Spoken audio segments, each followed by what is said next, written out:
చూసుకుంటున్నారు, మాధురి గారిని ఎట్లా చూసుకుంటున్నారు? ఎందుకంటే మీరు చాలా ఇష్టంతో చాలా కాంట్రవర్సీలు ఎదుర్కొని, పొలిటికల్ కాంట్రవర్సీలు, సోషల్ మీడియా కాంట్రవర్సీలు, ప్రతి ఒక్కరు మిమ్మల్ని చూస్తే విమర్శించే స్థాయిలోనే ఉన్నారు తప్ప ఎవరు కూడా మిమ్మల్ని కీర్తించే స్థాయిలో లేరు.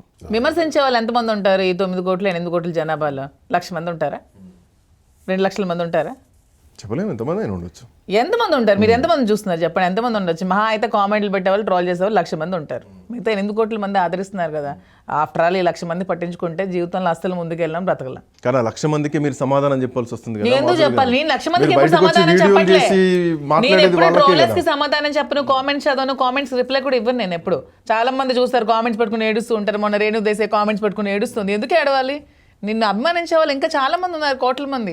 ఎవడో 1-2 కామెంట్లు పట్టుకొని ఏడ్చుకుంటే మన జీవితంలో ఎప్పుడు ముందుకు వెళ్తాం? మనం ఎప్పుడు లైఫ్ లీడ్ చేస్తాం? పని పాట లేని వెధవలు, జీవితంలో పనికిరాని వెధవలు కామెంట్స్ పెడుతూ ఉంటారు. పనికొచ్చినాడు ఎప్పుడు కామెంట్ పెట్టాడు. నాకు ఇంతవరకు నా లైఫ్లో నెగిటివిటీ నాకు ఎదురు పడలేదు ఒక్కసారి కూడా. ఒక్క రోజు కూడా నా ఎదురుగా వచ్చి నాకు నెగిటివిటీ ఎదురు పడలేదు. ఇప్పుడు మీ ఇన్నేళ్లలో ఎవరో ఒకళ్ళు వచ్చి, సార్ మీరు రాంగ్ చేశారు సార్, మేడం మీరు రాంగ్ డెసిషన్ తీసుకున్నారని ఒక్కడంటే ఒక్కలు మమ్మల్ని చూసి తన్మయత్వం చెంది ఫోటో తీసుకునే వాళ్ళ సంఖ్య ఎక్కువ. అదే చూసాం. మంచి పని చేసేవారని చెప్పేవాళ్ళు ఉన్నారు, నా వెల్ విషర్స్ ఉన్నారు, నా దగ్గర స్నేహితులు ఉన్నారు. శ్రీను నువ్వేం చేసినా తప్పు చేయవు మాకు తెలుసు, శ్రీను ఏది చేసినా మంచి చేస్తాడు, తప్పు చేయడని మాకు తెలుసు అని నాకు తిట్టగలిగే వాళ్ళు కూడా, నన్ను విమర్శించగలిగే వాళ్ళు కూడా నాకు అదే మాట చెప్పారు ఆఖరిలో వాళ్ళు.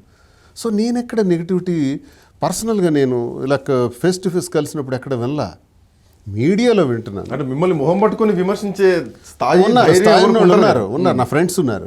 శ్రీని ఏదైనా నువ్వు చేసిన తప్పురా అనేవాడు. ఆయన నెగిటివిటీ లేని వాళ్ళు, ట్రోల్స్ గురు అనే వాళ్ళు, కామెంట్స్ లేని వాళ్ళు ఎవరు ఒక్కరున్నారు చూపించండి, ఒక్కరిని, భగవంతుడితో సహా. ప్రొఫెసర్ నాగేశ్వరరావు గారు మంచి మాటలు చెప్తారు, అవి వినొచ్చు కదా. చాగంటి కోటేశ్వరరావు గారు మంచి మాటలు చెప్తారు, గరికపాటి వారు మంచి మాటలు చెప్తారు. వాళ్ళని విమర్శిస్తున్నారే, వాళ్ళని ఏమైనా విడిచిపెడుతున్నారు? భగవంతుడికే తప్పలేదు, దేవుణ్ణి విమర్శించే వాళ్ళు కూడా ఉన్నారు కదా. ఈ విమర్శించే శాతం ఎప్పుడు ఉంటుందండి భూమి మీద. అది